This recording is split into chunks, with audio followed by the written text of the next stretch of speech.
two fundamental issues are central to the growth, the development, and the progress that we make in our continent.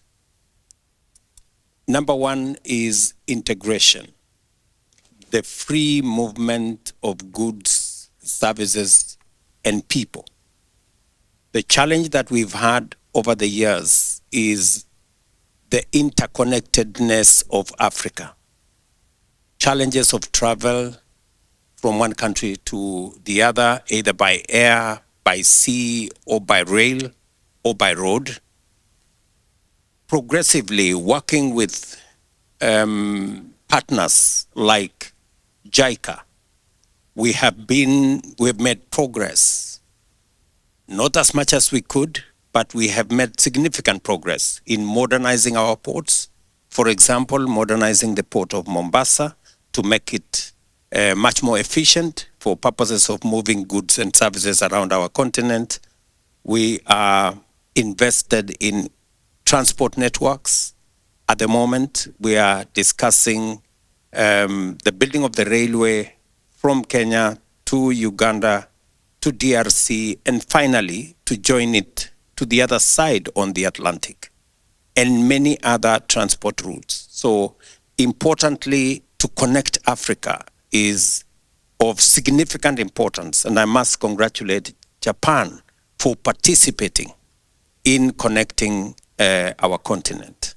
Secondly, is to make sure that we have a policy environment that supports and promotes intra-Africa trade. Today, intra-African trade is around 15%, compared to 60% in other regions, including in Asia, here in Asia. And therefore, the signing of the Africa Continental Free Trade Agreement, that was a milestone agreement, now signed by 47 countries, establishes the mechanism for us to remove barriers, to facilitate movement of goods and services around our continent. It is estimated that with the full implementation of the Africa Continental Free Trade Area, we should be able to unlock $450 billion of trade. We should be able to lift up to 30 million Africans out of poverty, and we can move our continent in the right direction. Kenya, for example, has taken the policy position that to facilitate the movement of people and goods and services, we have not only signed into the Africa Continental Free Trade Area to eliminate barriers, we've signed into the East African Community, we've signed into the tripartite agreement, and also COMESA, to build Africa into one single trading bloc with 1.4 billion people and a GDP of $3.7 trillion. And additionally, as Kenya, we have removed visa requirement for any African coming to Kenya to make it possible for Africans, for citizens, for our continent to move freely and to eliminate unnecessary barriers that ultimately impedes trade, impedes movement of people, and reduces transition of services and other requirements that facilitate the development of our continent. Finally, is to work on instruments that also facilitate trade with other nations. Signed the EU Economic Partnership with the EU. We will be having a meeting as the Africa Union next month in November in Angola to discuss trade relations between Africa and the European Union, the 27 countries in the European Union. We are renegotiating AGOA with America. We are signing other agreements with other countries. And TICAD provides us an opportunity for us to have a conversation with this great country, with Japan, so that we can equally look at eliminating barriers that impede trade between Africa and Japan. A case in point is a discussion I had with the Prime Minister of Japan 2 days ago on looking at how we can remove barriers on our agricultural goods that come to this country. Kenya exports tea, coffee, horticulture, macadamia, avocado to many European countries. But unfortunately, we still have barriers of trade of our agricultural goods to Japan. We are looking forward to use the TCAD framework to negotiate as Africa so that we can have greater market access to Japan, to Asia, and use Japan as our friend to launch our way into the Asian market. And that is what brings us here to look at regional trade, intra-Africa trade, and to use it to drive our progress, our prosperity, and our business. There are three issues that the full implementation of the Africa Continental Free Trade Area will unlock. Number one is to unlock opportunities in trade, in business, which with backward linkages goes all the way to agriculture, and with it, job creation. So there is a value chain benefit from productivity through agro-processing that creates jobs and creates value, to SMEs that then participate in markets and trade and business. So there is a lot that can be unlocked, and that is why I said that the full implementation of the Africa Continental Free Trade Area is going to add additional income of up to 450 billion US dollars and has the potential to lift up to 30 million Africans out of poverty. In the following manner, that whole trade infrastructure taps into the skills, the expertise, the knowledge of our young people and brings young people into the center of trade, investment, and business, either working in our agro-processing and value addition ecosystems, or whether it is value addition of agricultural products, value addition of our minerals, value addition in our motor vehicle assemblies, technology assemblies, and the whole of that space.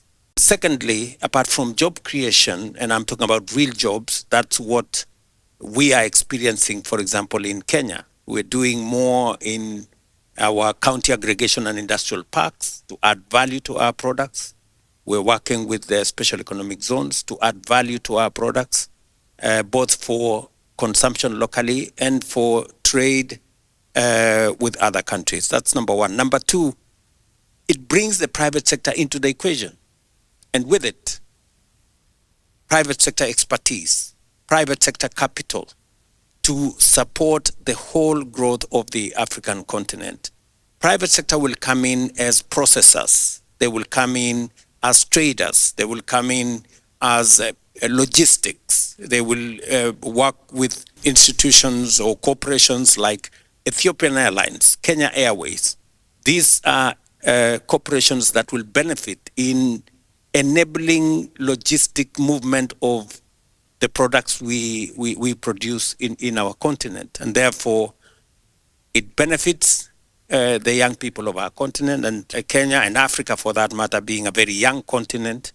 There is need to deliberately create opportunities for work. Number two, there is also need to deliberately support micro, small, and medium enterprises run by young people, run by women, and everybody in that ecosystem by leveraging on private sector expertise and private sector capital. And then finally, it translates into economic activity it translates into wealth generation, wealth creation, and finally dovetails into the prosperity of our continent. And Kenya and Africa contributing meaningfully to global trade. As we talk today, Africa contributes only 3% of global trade. Yet we have 1.4 billion people. That is not commensurate with what our wealth and our contribution should be. In November this year, in Angola, we will be discussing the reform of the Africa Union to be a fit-for-purpose organization. My colleagues, African heads of state and government, chose me as the champion for the reform of these institutions. And we are aligning our institutions so that they better serve our continent, our young continent, to better serve the young people that we are that we have in our continent. And therefore, we are focused on making sure that working with partners like Japan and other partners, and as I told you, we will not only be having this conversation with Japan, we will be having this conversation with the US, we will be having this conversation with the EU, because we believe there is value that Africa can bring into the equation. Value of the assets that we have, whether it is our agricultural land, value that we have in our natural minerals, value that we can bring of our big market, and especially realizing that 1 in every 4 people in the world will live in the African continent by 2050.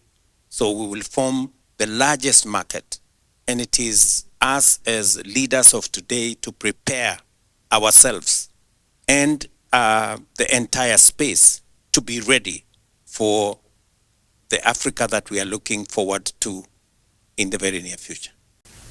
As Kenya, we have removed visa requirement for any African coming to Kenya to make it possible for Africans, for citizens, for our continent to move freely and to eliminate unnecessary barriers that ultimately impedes trade, impedes movement of people, and reduces transition of services and other requirements that facilitate the development of our continent. Equally, it is important when it comes to human mobility to have a free visa or African Union's free movement protocol to be in place and ratified by African countries. His Excellency the President clearly said that Kenya is doing a great job in this regard. Thank you very much. Under your leadership, we saw that we Africans can easily go to Nairobi and do business. As said earlier, we do have a strong interest in startups in Kenya. Those kind of free movement are very vital, in order to enable the spirit of African continental free trade area. And moreover, this year, by the end of 2025, fiscal year 2025, in Kenya, together with Toyota Tsusho, a Japanese entity, we want to establish a local subsidiary. Especially in Kenya, it is an important pillar for our business in Africa. Kenya is a leader in Africa, and as a hub in Northern Africa, it has a geographical superiority, and there is an expectation that it will contribute to the regional growth. And therefore, integration of Africa and connectivity within and beyond Africa will be a benefit for us. And at the same time, locally produced and locally consumed and therefore localizing management is imperative for us. Producing and distribution based on local needs, having a good understanding of the needs of the local people and produce products and distribute the products that will create employment is what we want to achieve. And this is what I've brought with me today. This is a sanitary product that consists of one sanitary product in each pouch. And this is a product that any consumer can buy when they need it. So, integration of the African region is something that will expedite the access of capital from Japan.